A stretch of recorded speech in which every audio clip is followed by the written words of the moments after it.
Salt is one of the most ordinary things in modern life. It sits quietly on dinner tables, disappears into recipes, and barely gets a second thought. But for most of human history, salt was never ordinary. It helped people survive winters, preserve meat and fish, build trade routes, enrich states, punish ordinary families through taxes, and even fuel political rebellion. Entire communities formed around finding it, extracting it, moving it, and controlling it. That is what makes salt such a fascinating part of human history. It is simple, small, and easy to overlook, but it touched everyday life in a way very few materials ever have. If you want to understand how food, trade, power, and daily survival were connected in the past, salt is one of the best places to start. Why salt mattered so much? The first reason salt mattered is the most basic one: humans need it. Salt contains sodium and chloride, and the body uses sodium to help regulate fluid balance and support normal nerve and muscle function. In other words, salt was never just a flavor. It was part of survival. But the deeper historical reason salt became so valuable is food preservation. Long before refrigerators and freezers, people had a major problem. Food spoiled quickly. Fresh meat, fish, and many other foods had to be eaten fast or they would be lost. Salt helped solve that problem. When used in salting, curing, or brining, it reduced the amount of available water that spoilage microbes needed. That meant food could last longer, travel farther, and be stored for harder times. It is hard to overstate how important that was. Salt helped people prepare for winter, survive long journeys, supply armies, support fishing economies, and live farther from the exact place where food was produced. In a world without modern cold storage, salt was one of the tools that made larger and more stable societies possible. Salt before written history. The strange thing about salt is that it mattered long before people wrote detailed records about it. Historians generally agree that the earliest story of salt is partly hidden because its use goes back before much written history survives.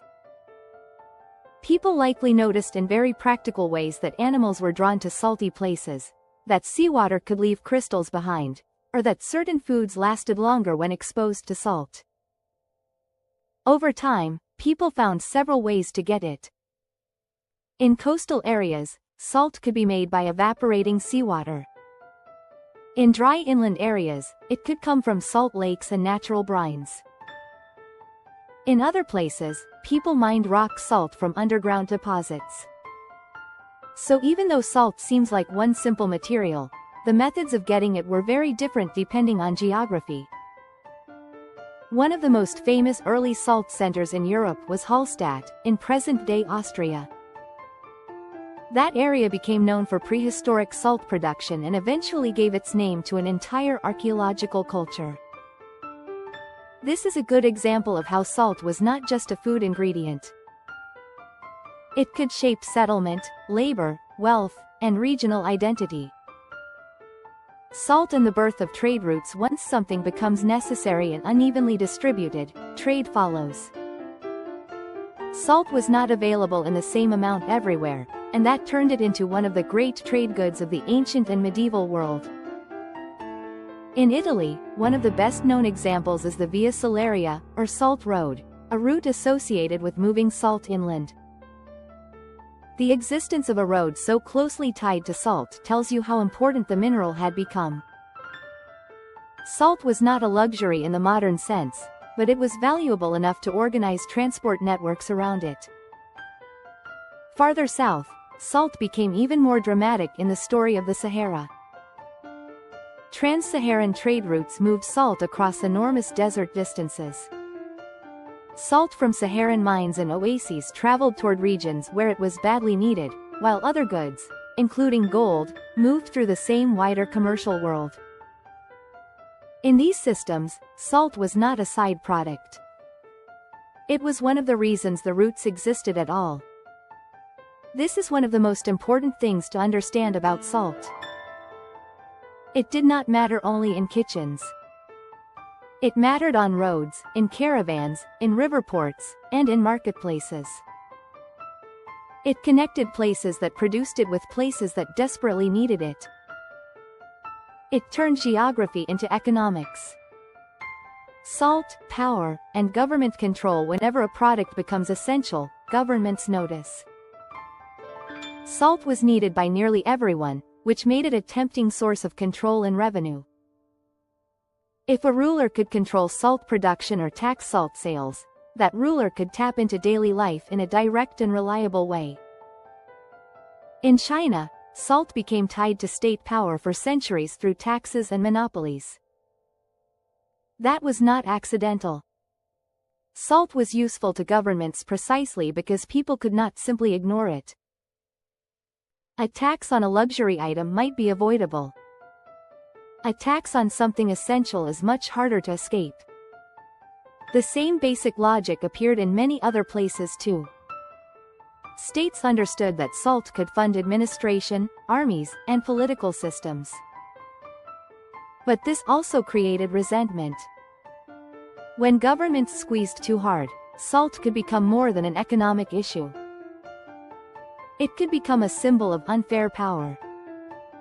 This is one reason the history of salt is so interesting. It sits at the meeting point between household life and state authority. Something you needed to preserve dinner or season bread could also become a political weapon. The French salt tax. One of the clearest examples of that political tension was the French gabelle, the famous salt tax. Over time, especially from the late medieval period onward, the gabelle became one of the most disliked taxes in France. Part of the reason was not just that it existed, but that it was unequal. Some privileged groups were exempt or treated differently, while ordinary people had to carry a heavier burden. That made salt more than a kitchen item. It became a daily reminder of unfairness. When a government taxes something everybody needs, and then applies the system unevenly, people feel that unfairness very directly. You do not need to explain complicated economics to make them angry. They can feel it every time they buy an essential good. The gabelle became one of the hated features of the old French system before the Revolution. It helped show how an everyday material could become wrapped up in much bigger issues: privilege, inequality, and state power. Salt, once again, was much more than seasoning.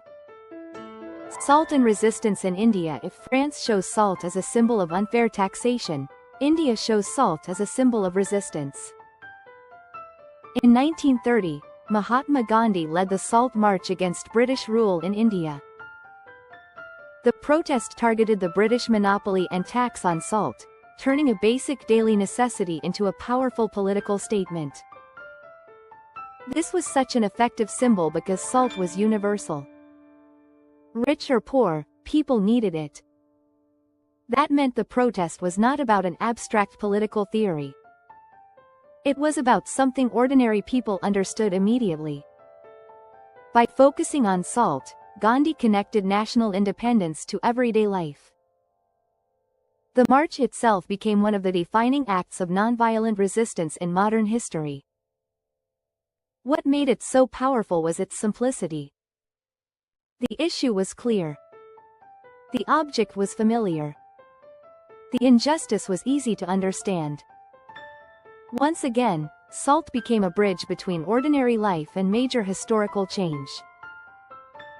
Salt in food, work, and daily life. Even outside dramatic moments like revolutions and marches, salt shaped daily routines in quieter ways. Fishing communities depended on it. Traders earned money moving it. Miners worked dangerous underground deposits to extract it. Families used it to cure meat, preserve fish, pickle vegetables, and make stored food possible long before modern preservation systems. Whole local economies were built around salt works, evaporation ponds, and mines. In some places, salt production was seasonal and tied to climate. In others, it demanded hard labor underground. In both cases, it created jobs, skills, and regional identities. A place with salt was not just lucky in the kitchen. It had an economic asset. This is part of why salt appears so often in language and culture.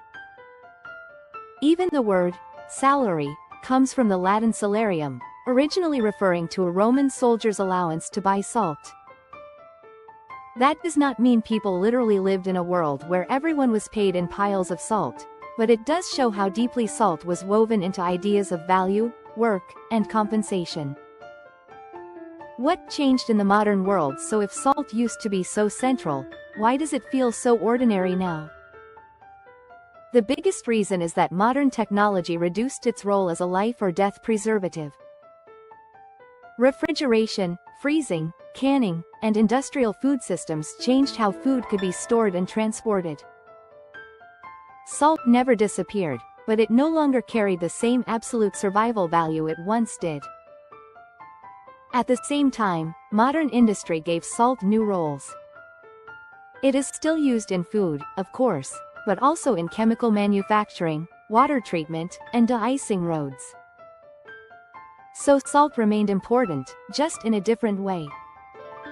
It moved from being one of the great necessities of daily survival to being one of those background materials modern society constantly uses without noticing. That may be why salt's history is so easy to miss today.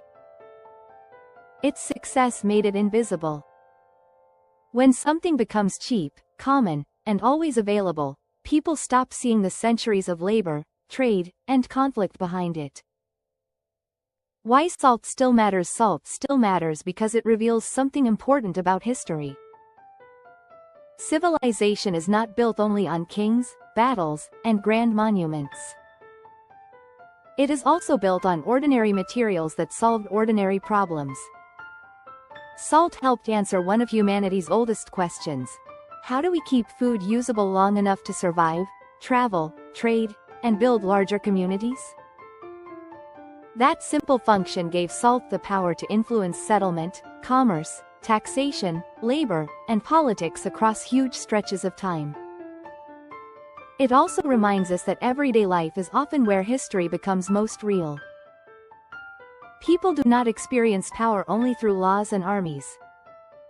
They experience it through bread prices, food access, taxes, and the cost of necessities.